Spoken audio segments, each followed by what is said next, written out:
সুপ্রভাত। নমস্কার জানিয়ে আজকে আবার একটা নতুন দিন শুরু করলাম। নতুন দিনে নতুন সকালে তোমাদের সামনে আবার একটা সুন্দর নতুন ব্লগ নিয়ে চলে আসলাম। আমার ঘরে বাইরে লাইফস্টাইলে তোমাদের সবাইকে স্বাগত জানাচ্ছি। তোমরা এসো, দেখো সারাদিন আমি কি করছি। আশা করছি তোমরা নিশ্চয়ই ভীষণ ভালো আছো, আর আমিও ভীষণ ভালো আছি। প্রতিদিনের মতো আজও আমি আমার রাধা মাধবকে দিয়ে দিন শুরু করলাম। আর এই দেখো সবাইকে দেখিয়ে দিলাম যা যা পরিস্থিতি আছে। এবার চাটা খেয়ে নেব, নিয়ে তারপরে ঠাকুরের এই জায়গা পরিষ্কার করব, ঘর পরিষ্কার করব, তারপরে যে পিতলের বাসন কটা আছে সেগুলো ধুয়ে নেব।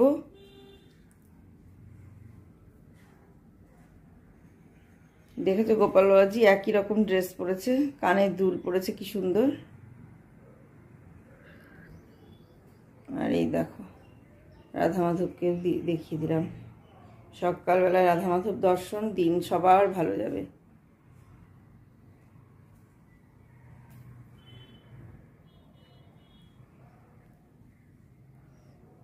দেখতে থাকো বাকি সময়টা আমি কি করছি।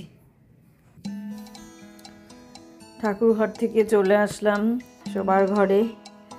এই ঘরে অনেক দিন ধরে তোমাদের সঙ্গে বিছানা গোছানো বা চা খাওয়া এগুলো কিছুই শেয়ার করা হয় না। চা করা কিছুই শেয়ার করা হয় না, কারণ আমি তো বলেইছি আমি শারীরিক পরিস্থিতির জন্য কিছুই করতে পারছি না, শেয়ার করতে পারছি না তোমাদের সঙ্গে। তা আজকে একটু আমি দেখলাম যে না, একটু করতেই হবে, ভিডিও তো কিছু করতেই হবে, না করলে তো চলবে না। তা সেই কারণে আমি আজকে ঘরে এসে বিছানাটা গুছিয়ে নিলাম। ঠাকুরঘর থেকে এসে বিছানাটা গুছিয়ে নিয়ে তারপরে চলে যাব চা করতে। চা করে খেয়ে ভেবেছিলাম, এখন আমি ভয়েসটা যেহেতু পরে দিচ্ছি তাই আমি তোমাদেরকে বলতে পারছি, আমি ভেবেছিলাম যে অনেক কাজ করব, অনেক কিছু বাসন গোছানো, তারপরে আরও অন্যান্য যে সমস্ত কাজ থাকে সংসারে সেই ধরনের কাজগুলো আমি শেয়ার করব তোমাদের সঙ্গে।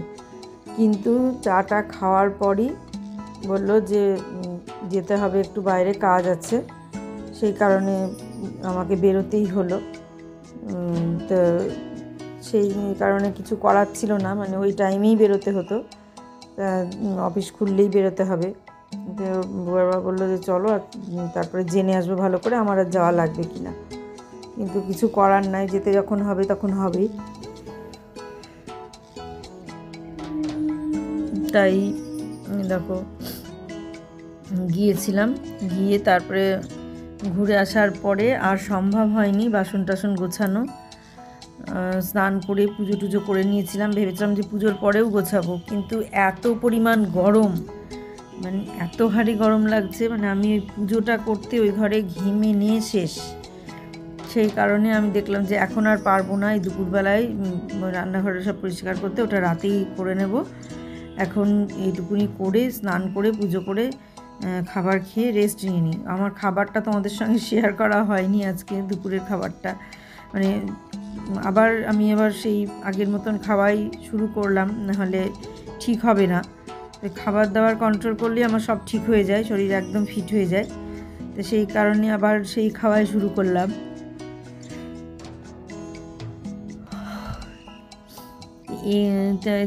সেটা শেয়ার করা হয়নি, পরের দিন করে দেব।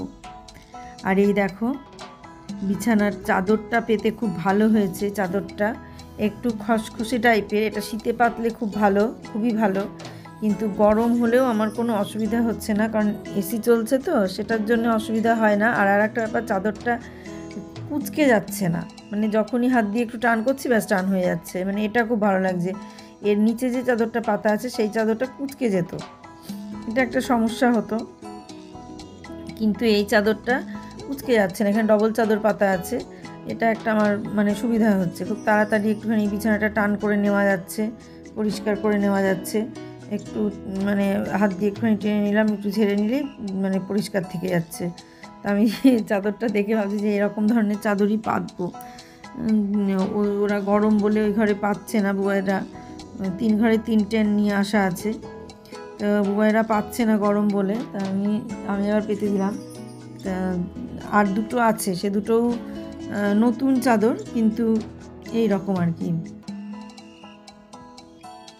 তো থাক, ওরা যখন শীত পড়লে পাতবে, তাহলে শীত পড়লে পেতে পেতে নেবে, তাও মানে সে যখন সুবিধা মতো পাতলেই হবে। চা বসিয়ে দিয়েছি এরকম, আর এখানে চায়ের ট্রে নিয়ে নিয়েছি, এখানে কাপ দুটো। অনেক দিন পর আবার সকালকার চাটা তোমাদের সঙ্গে শেয়ার করছি। চায়ের জল ফুটে গেছে, চা পাতাটা দিয়ে দিই। অনেক দিন পর সকালে আবার চা, মানে চাটা তোমাদের সঙ্গে শেয়ার করছি, সকালকার চাটা শেয়ার করাই হয় না। আর এদিকে দেখো আলু ভাজা হচ্ছে,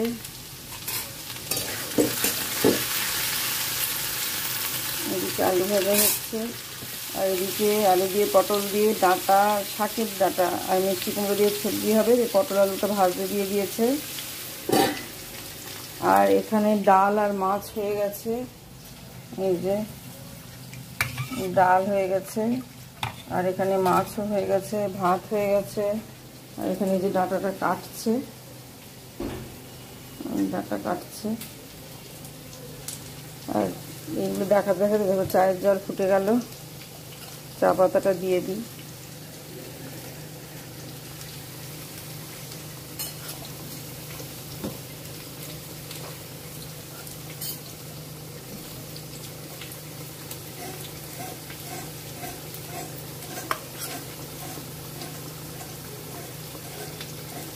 চা পাতা দিয়ে দিলাম, আর চা পাতা দেবো না, বেশি দিলে তিতো হয়ে যায়, সকালবেলায় অত তিতোটা খাওয়া যায় না।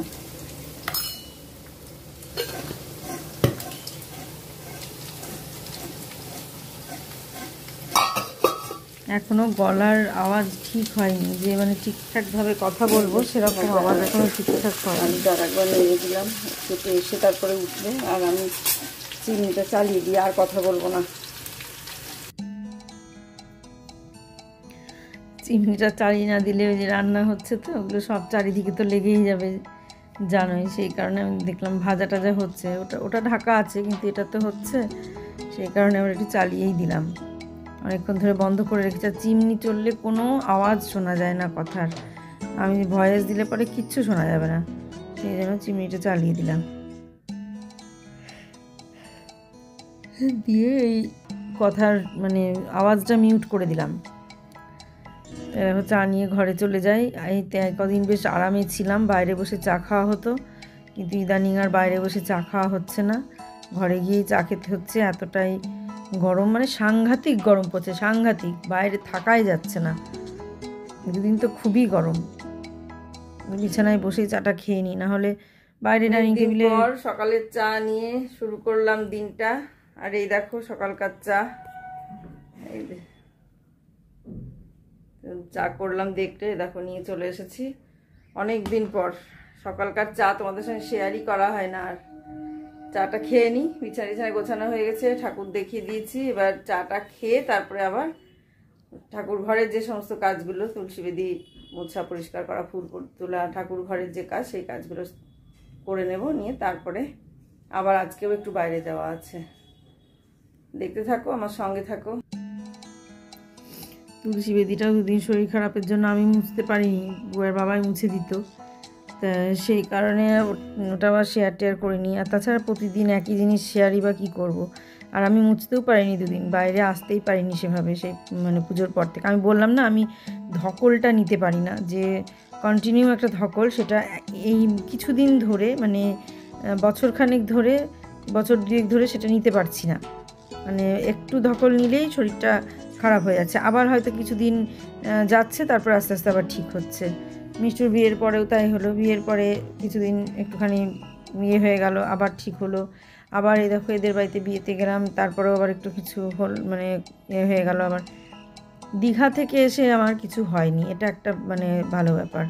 দীঘায় যে বেরিয়ে আসলাম, বেরিয়ে এসে যে বিরাট কিছু হওয়া বা কিছু শরীর অতিরিক্ত খারাপ হওয়া, সেরকম কিছু হয়নি। সে একটু ঠান্ডা লাগাটা হয়েছিল, প্রচণ্ড ঠান্ডা লেগেছিল। তাছাড়া এমনি যে অন্য যে কষ্টটা আমার হয়, সেই কষ্ট হয়নি, কিন্তু ঠান্ডাটা লেগেছিল দীঘা থেকে এসে। ঠান্ডা লাগাটাকে আমি কোনো শরীর খারাপের মধ্যে বা অসুখের মধ্যে ধরি না, কারণ ওটা জানি ও আজকে লেগেছে ঠান্ডা, কালকে ঠিক হয়ে যাবে। কিন্তু এই মানে অন্য শরীর যেটা খারাপ সেটা হলে পরে খুব কষ্ট হয়। তো সকালবেলায় এই কাজগুলো করে চলে এসেছি বাইরে। আর দেখো সকালেই কীরকম রোদ বাইরে, তো এত রোদ সাংঘাতিক। দিয়ে ওগুলো পরিষ্কার করে রেখে তারপরে আমি বাইরে চলে গিয়েছিলাম। কাজ ছিল বললাম না, বাইরে একটু কাজ আছে, পোস্ট অফিসে কাজ ছিল। রোজই কাজ থাকছে ওই মানে পোস্ট অফিসের কাজ এখনও বলো দিন 7 নাকি সময় লাগবে। তা আমাকে আর এখন যেতে হবে না প্রতিদিন, আমাকে শেষের দিন গেলেই আবার হবে, তাই বললো। আর সেই জন্য আমার আর যাওয়ার দরকার নেই, আজকের দিনটা গিয়েছিলাম হয়ে গেছে। তা সেখানে চলে গেলাম বলে আর অন্য কোনো কিছু শেয়ার করতে পারলাম না তোমাদের সঙ্গে।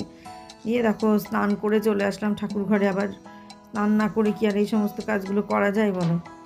স্নান করে চলে আসলাম, এসে দেখো সব ফুল টুলগুলো সন্ধেবেলাতেই সরিয়ে রাখা ভালো। তো সন্ধেবেলায় আমার আর হয় না, কারণ এই বিছানায় উঠে পড়ি, জামা কাপড় আর ছাড়া হয়ও না, কিছুই না। ধূপকাঠি আর ইয়েটা জ্বালিয়ে আমি সন্ধেটা দিয়ে দিই। সেই কারণে সন্ধেবেলায় আর আমি ঠাকুর ছুঁই না, ধূপ প্রদীপটা দূরে থাকে, ওটাই জ্বালিয়ে দিই। আর রাত্রে আর সরানো হয় না, আবার পরের দিন সকালে জামা কাপড় ছেড়ে তারপর ফুল তুলি। তা আজকে আর সকালে সেটা হয়নি, মানে ভেবেছিলাম করে নেব কিন্তু করা হয়নি।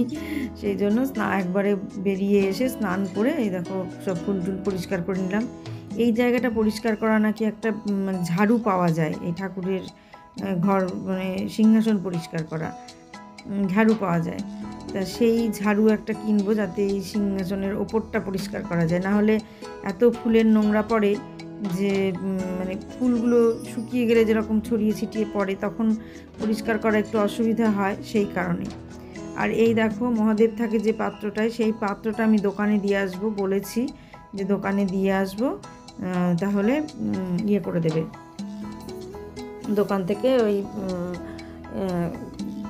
মানে ঘষে ঠিক করে দেবে। নাহলে এতটাই বাজে অবস্থা এটার মধ্যে আর মহাদেবকে বসানো যায় না। তো সব ওইটুকুনি মোটামুটি পরিষ্কার করে নিয়ে দেখো চলে আসলাম ওপরে, ছাদে চলে আসলাম। যে কটা ফুল ফুটেছে সে কটা ফুলই নিয়ে যাই, ঠাকুরের চরণে তো দেয়া হবে ফুল কটা। আর সাদা ফুল তো পাওয়াই যায় না, তাও কটা পেয়েছিলাম, দোপাটি বোধহয় ওগুলো, সে কটা ছিল। আর এই ফুল কটা তুলে নিয়ে গেলাম, নিয়ে গিয়ে কালকে গন্ধরাজটা ফুটেছিল, দিয়ে শুকিয়ে গিয়েছিল, আমার আর ছাদে আসাও হয়নি, গন্ধরাজ নেওয়াও হয়নি।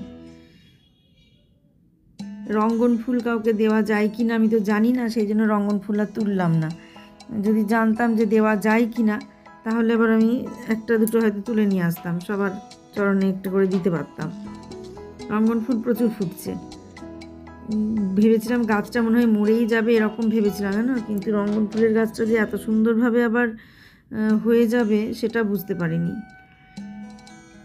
আর প্রতিদিন ঠাকুরের সিংহাসনগুলো একটুখানি পরিষ্কার করে না নিলে খুব মানে ভালো লাগে না আমার। এই যে খাবারটা দেয়া হচ্ছে, তো খাবার দেওয়ার পরে খাবারের থালা তুলে টিস্যু দিয়ে পরিষ্কার করে মুছে সব কিছু রেডি করে আমি রেখে দিই, আর এই থালা তুলে এটা মুছে তারপর এটা ভেতরে ঢুকাই, নাহলে ওটা তো এঁঠোই হয়ে থাকবে।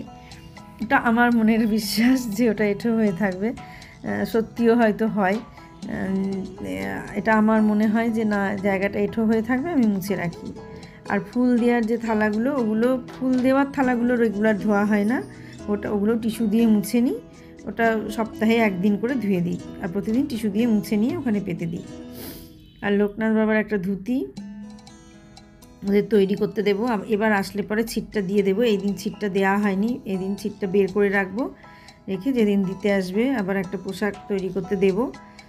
এটা এবার একটা অর্ডিনারি তৈরি করতে দেবো, এটা তো একটু বেশি জমকালো হয়েছে, এটা এখন 15-20 দিন পড়ুক, তারপরে আবার একটা হালকা পাতলা করতে দেবো। অতিরিক্ত গরমে হালকা পাতলা করতে দেবো। হালকা পাতলা একটা জামদানি শাড়ি, মানে ভালো কালারের সুন্দর কালারের একটা জামদানি শাড়ি তৈরি করতে দেবো। সেই শাড়ি তৈরি করে সেই শাড়িটা মানে পরিয়ে দেবো, আর মানে দিয়ে গেলে আমি নিজেই পরিয়ে নিতে পারবো, অসুবিধা হবে না। তার সঙ্গে ওড়নাটাও নিয়ে নেব, বলবো যে ওড়নাটাও দিয়ে দেবে, দিয়ে সেই ম্যাচিং করে ওড়নাগুলো একটু বড় করে দেবে, তাহলে আমার সুবিধা হবে। যা দাও তার থেকে একটু বড় করে দেবে, তাহলে আমি একটুখানি এদিক ওদিক দিয়ে দিতে পারবো। মহাদেবকে স্নান করিয়ে নিলাম, করিয়ে নিয়ে তারপরে আমি এবার ঠাকুরকে ফুল দেব। এমনি দেওয়া হয়ে গেছে, যা যা দেওয়ার সেগুলো দেওয়া হয়ে গেছে। আর ওই যে চন্দন দিয়ে নিয়ে রেখে দিলাম। এই গোলা চন্দনটা খুব ভালো হয়েছে, আমাকে আর চন্দন ঘষতে হচ্ছে না, খুব সুবিধা হয়েছে। বোন বলছিল আমি দেখবো পাওয়া যায় নাকি, আবার যেদিন যাব সেদিন এলো। আসলে এত গরম পড়ছে, যাবো সব ঠিক করলাম, করে এতটা হারে গরম পড়ছে আমার আর মানে ধক্কে কুলাচ্ছে না যে আমি মানে সাহসে কুলাচ্ছে না যে আমি যাব গিয়ে কিছু কিনবো। আমারও কিছু কেনাকাটার আছে, কিন্তু আমি সাহসে কুলাতে পারছি না। বড় বাজার যাওয়া তো সাংঘাতিক মানে মুখের কথা না। আর তারপরে এমনি কিছু হবে না, হেঁটে ঘুরতে হবে ভেতরে, গাড়ি ঘোড়া করে ঘুরলে পরে কিচ্ছু মানে কেনা যাবে না আর কি, সেজন্য হেঁটেই ঘুরতে হবে। তো এখন আর যাবো না, দেখি রথের আগে আগে যাব, যাতে আবার কিছু কেনা টেনা যায়, সেই কারণে রথের আগে আগেই যাব, এখন আর যাব না।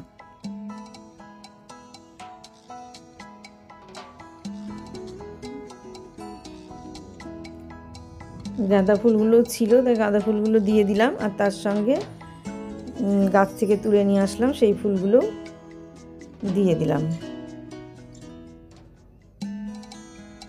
আজকে একটু ঘন্টা বাজিয়েছি, এর আগের দিন ঘন্টা বাজাতে পারিনি, হাতে ব্যথা ছিল, সেই কারণে ঘন্টা বাজাতে পারিনি। আর ঘন্টাটা মানে বলেছিল যে এখানে কারখানা আছে, নিয়ে যাবেন, নিয়ে গিয়ে কারখানা থেকে ঝাল দিয়ে নেবেন। তা আমি দেখি সেটা যে কবে আবার যাব, যেতেই হবে, কিছু করার নেই।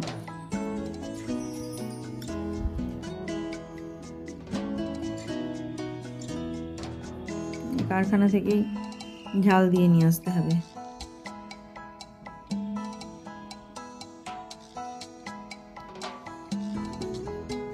ওরা বলে দিয়েছিল বেশ ভালো, মানে ওইখানে নতুন বাজারে, বড় বাজারে নতুন বাজার বলে যে কাঁসা পিতলের দোকানগুলো আছে, ওইখানেই কাঁসা পিতলের দোকানটা পার হয়ে এসেই একটা গলি আছে, ওই গলিতে ঢুকলেই মানে কারখানা আছে, পিতলের কারখানা। কাউকে জিজ্ঞেস করলেই নাকি বলে দেবে, ওদেরকে দিলে ওরা ঝাল দিয়ে ঠিক করে দেবে, না আটকে দেবে আর কি, যাতে পেঁয়াজটা আর না খুলে খুলে যায় বারবার। একটু পেঁয়াজ দিয়ে যে কেন রাখে কি জানি। পুজো করার সমস্যা কি বলতো, এখন বসে পুজো করা যায় না, দাঁড়িয়ে দাঁড়িয়ে করতে হয়, নাহলে অর্ধেক হামা দিয়ে করতে হয়, এরকম হচ্ছে, মানে অনেকটা উঁচু হয়ে গেছে, তো আমার ক্ষেত্রে একটু অসুবিধা হয়ে গেছে। আর পুরো জায়গাটা জুড়ে ঠাকুর হয়ে গেছে, এবার এক জায়গায় বসে তো পুজো করা যায় না, চারিদিকে ছড়িয়ে নিয়ে তারপরে দিতে হয়, মানে সরে সরে গিয়ে গিয়ে দিতে হয়। তো তা হোক, তবুও এক জায়গায় মানে গুজিমুজি হয়ে যাওয়ার থেকে জায়গা যখন আছে, জায়গা ছিল না তখন একটা যে ছোট্ট একটুখানি, বাবা কিসের ওপর ঠাকুর রাখতাম জানো, আমি যখন আমাদের ওই পুরনো ফ্ল্যাটটা ছিল, পুরনো ফ্ল্যাটের ঠাকুর যে কিসের ওপর রাখতাম, তোমাদের সঙ্গে একদিন ছবি শেয়ার করে দেবো, বুঝতে পারবে যে পুরনো ফ্ল্যাটে আমি কিভাবে ঠাকুর রাখতাম। আর পুরনো ফ্ল্যাটের যে যখন প্রথম আমি এই শিব পুজো করেছি, সেই শিব পুজোর ভিডিওটা আমি তোমাদের সঙ্গেও শেয়ার করতে পারবো, আগের ভিডিও করা আছে আগের ফোনে, যে কীভাবে আমি পুজো করেছি আর কিভাবে ঠাকুর রাখতাম। একটা ট্রাঙ্কের ওপরে সাদা তোয়ালে পেতে, তার ওপরে দুটো সিংহাসন, একটা সিংহাসন ছিল ছোট্ট, তার মধ্যে গুরুদেবকে বসাতাম, আর পাশে একটা ইয়েতে ওই লোকনাথ বাবাকে, কোনো সিংহাসন ছিল না, এমনি একটা লোকনাথ বাবাকে বসিয়ে রাখতাম। তারপরে ওই ভাড়া বাড়ির থেকে, কৃষ্ণনগর থেকে দুটো সিংহাসন করেছিলাম ওখানে, সেইগুলো নিয়ে এসে তার মধ্যে রাখতাম। তারপরে যখন এখানে সব হয়ে গেল, একটা সিংহাসন টগরিকে দিয়ে দিলাম, টগরিকে বোধহয় দুটোই দিয়ে দিয়েছিলাম, আমার খেয়াল হচ্ছে না, ওর ঘরে সিংহাসন নিয়ে গিয়ে গুরুদেব রেখেছে।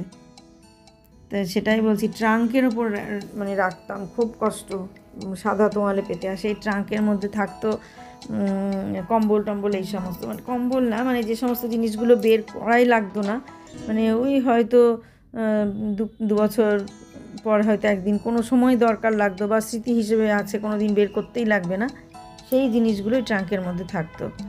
তো সেই ট্রাঙ্কের ওপরে তোয়ালে পেতে তার উপরে ঠাকুর রেখেছি, গুরুদেব আর লোকনাথ বাবা তখন ছিলেন।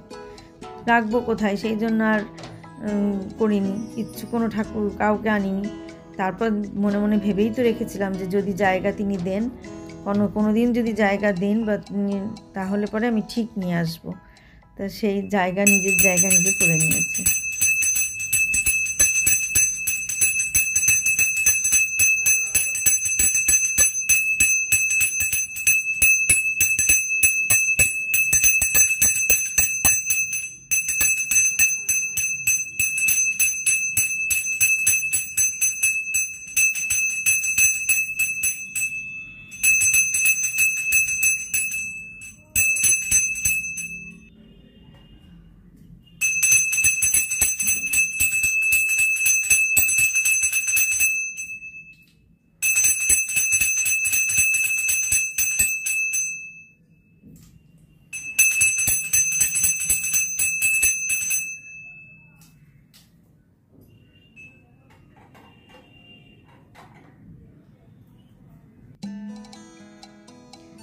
শঙ্খদানিটা নিয়ে এসেছি, নিয়ে এসে পয়লা বৈশাখে শঙ্খদানিটা ব্যবহার করেছি। আর এই দেখো প্রদীপটা আবার তুলে প্রদীপের থালাটা মানে আরতির একটা থালা রেডি করে নিয়ে তার মধ্যে করে প্রদীপ দিয়ে তারপরে সেই থালাটাকে আমি তুলে রেখে দিই। প্রতিদিন থালাটাকে মুছে পরিষ্কার করে আমি আবার তুলে রেখে দিই আর প্রদীপটা গাছায় তুলে রেখে দিই। দিয়ে এইভাবেই দিই। আর বড় প্রদীপই দেবো, মানে অন্য মানে ওই প্রদীপগুলো আর দেবো না। আর যেগুলো অখণ্ড প্রদীপ ঢাকা দেওয়া সারা রাত জলে সেই প্রদীপও আছে, সেই প্রদীপও দিই না। পুজো হয়ে গেল, এবার একটু রান্নাঘরে যাব। রান্নাঘরে কিছু কাজ আছে, বাসন টাসন গোছাতে হবে, সেইগুলো একটু করে নিয়ে ভিডিওটা শেষ করে দেবো। ড্রেস আবার চেঞ্জ করাতে হবে, এখন না, বেশ কিছুদিন পরে করাবো, কারণ এই তো সবে করানো হলো পয়লা বৈশাখে। আর এই যে গোপাল বাবাজি, সবাইকে আজকে কিশমিশ দিয়েছি প্রসাদ। গুরুদেব, সবার পুজো হয়ে গেল।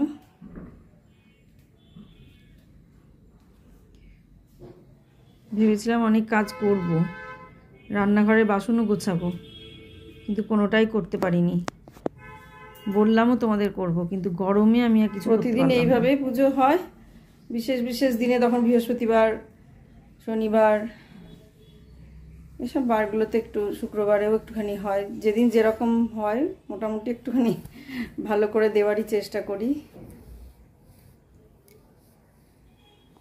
দেখতে থাকো বাকিটা আর কি করি।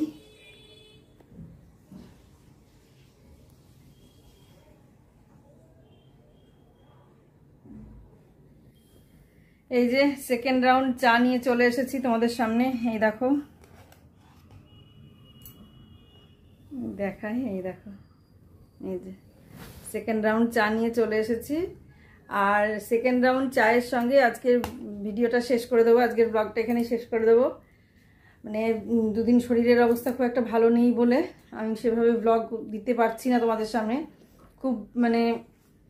খুব কষ্ট করে দিচ্ছি যেটুকু দিচ্ছি। আজকে আর পারলাম না, বাইরে বেরিয়েছিলাম বলে আজকে অনেকটা দেরি হয়ে গেল। আজকের মতো ব্লগটা আমি এখানেই শেষ করে দিচ্ছি। সবাই ভালো থেকো, সুস্থ থেকো, সাবধানে থেকো। সামনের দিন একটা সুন্দর নতুন ব্লগ দেখার অপেক্ষায় থাকো। আজকে আসছি তাহলে। আর আমার অবস্থা দেখো কি হারে ঘামছি। আজকে আসছি তাহলে।